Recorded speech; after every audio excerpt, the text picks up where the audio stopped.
تاکہ میرا ہاتھ میرے لیے پھر بحال ہو جائے۔ تب اس مرد خدا نے خداوند سے التجا کی اور بادشاہ کا ہاتھ اس کے لیے بحال ہوا، اور جیسا پہلے تھا ویسا ہی ہو گیا۔ اور بادشاہ نے اس مرد خدا سے کہا کہ میرے ساتھ گھر چل اور تازہ دم ہو، اور میں تجھے انعام دوں گا۔ تو یہاں یروبیام اپنا لہجہ بدلتے ہیں اور نبی سے عاجزی کرتے ہیں کہ ان کے لیے خدا سے دعا کرو تاکہ خدا ان کے ہاتھ کو اچھا کر دے ویسا۔ تو یہ خدا کے نبی خدا سے دعا کرتے ہیں اور یروبیام کا ہاتھ پہلے کے ویسا ہو جاتا ہے، یعنی جیسا پہلے تھا ویسا ہو جاتا ہے۔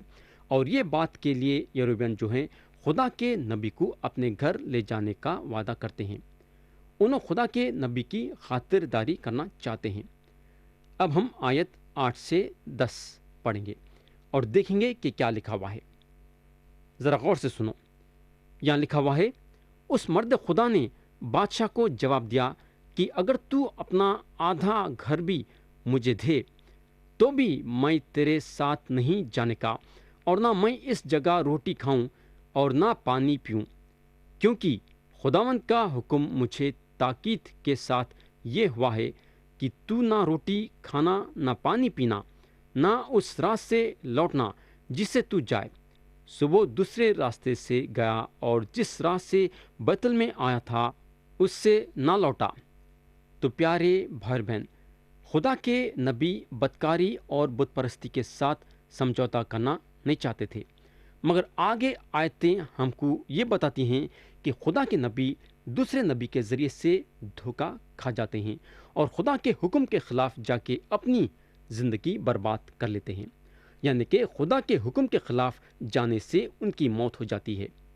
حالانکہ خدا کے نبی بادشاہ یروبیام کے ساتھ سمجھوتا کرنا نہیں چاہتے تھے، مگر یہ دوسرے نبی کے ذریعے سے خدا کے کلام کے ساتھ سمجھوتا کرتے ہیں۔ یہ دوسرا نبی یہ ظاہر کرتا ہے کہ انہیں بھی خدا کا نبی ہے۔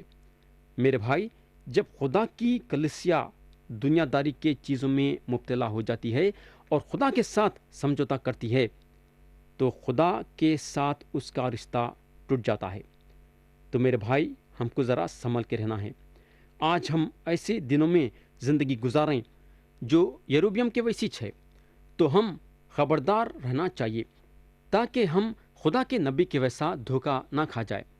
اس ماجرے کے بعد بھی یروبیام اپنی بری راہ سے باز نہ آیا، بلکہ اس نے عوام میں سے اونچے مقاموں کے کاہن ٹھہرائے۔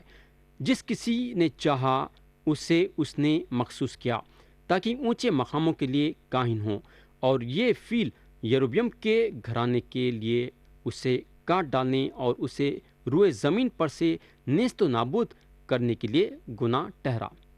تو پیارے بھائی اور بہن، جب یروبیام کا ہاتھ سوکھ گیا تھا اور خدا کے نبی کے دعا کرنے سے ٹھیک ہوا، تو یروبیام کا کیا کام تھا؟ آخر ان کا کیا کام تھا؟ یروبیام کا یہ کام تھا کہ خدا کے سامنے اپنے گناہوں کا اقرار کر کے خدا کے خدموں کے ساتھ چلنا۔ مگر یروبیام کی زندگی نہیں بدلی، بلکہ انہوں اور بھی زیادہ شرارت کرنے پہ تل گئے تھے۔ خدا ان کے ہاتھ کو شفا دے کے ان کو ایک موقع دیا اس کے طرف پلٹنے کے لیے، مگر یروبیام وہ موقع کا فائدہ نہیں اٹھائے۔ کتنی افسوس کی بات ہے جب خدا اتنا اچھا سنہرا موقع ان کے سامنے رکھا، لیکن یروبیام یہ موقع کو لینا نہیں چاہتے تھے۔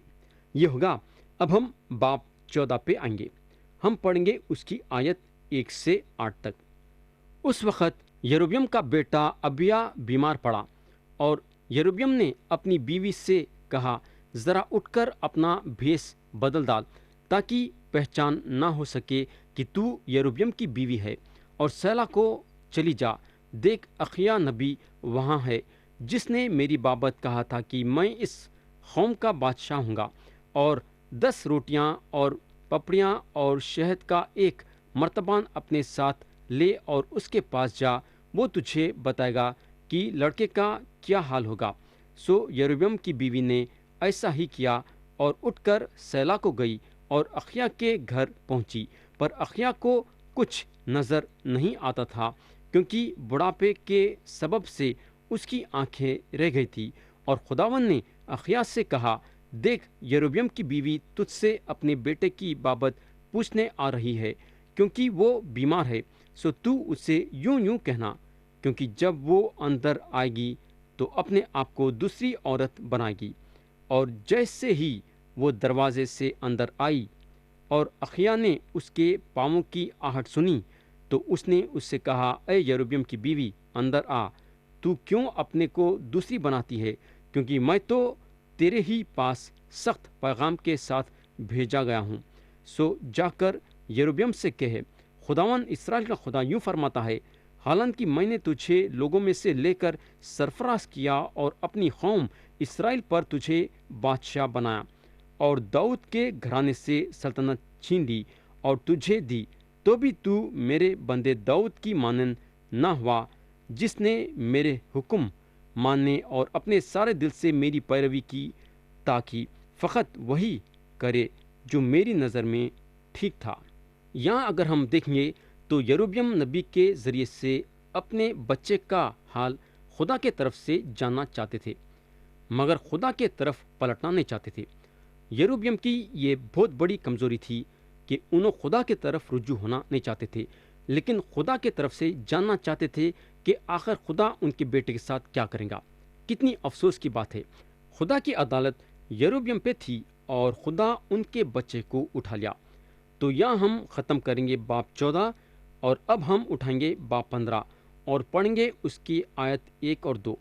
لکھا ہوا ہے، اور نابات کے بیٹے یروبیام کی سلطنت کے 18ویں سال سے ابیام یہودا پر سلطنت کرنے لگا۔ اس نے یروشلم میں 3 سال بادشاہی کی۔ اس کی ماں کا نام ماکا تھا جو ابسلام کی بیٹی تھی۔ پیارے بھائی اور بہن، کلام کے یہ سارے حصے میں آپ ایک دلچسپی کی بات دیکھیں گے۔ ہر بار جب ایک بادشاہ کا نام دیا جاتا ہے تو کلام اس کے ماں کا نام بھی بتاتا ہے۔ یہ ایک عجیب سی بات ہے۔ ہم کو عام طور سے یہ بتایا گیا ہے کہ آدمی کا باپ کون ہے، اور یہاں ہم دیکھتے ہیں کہ ماں کا نام لیا گیا ہے۔ کیوں؟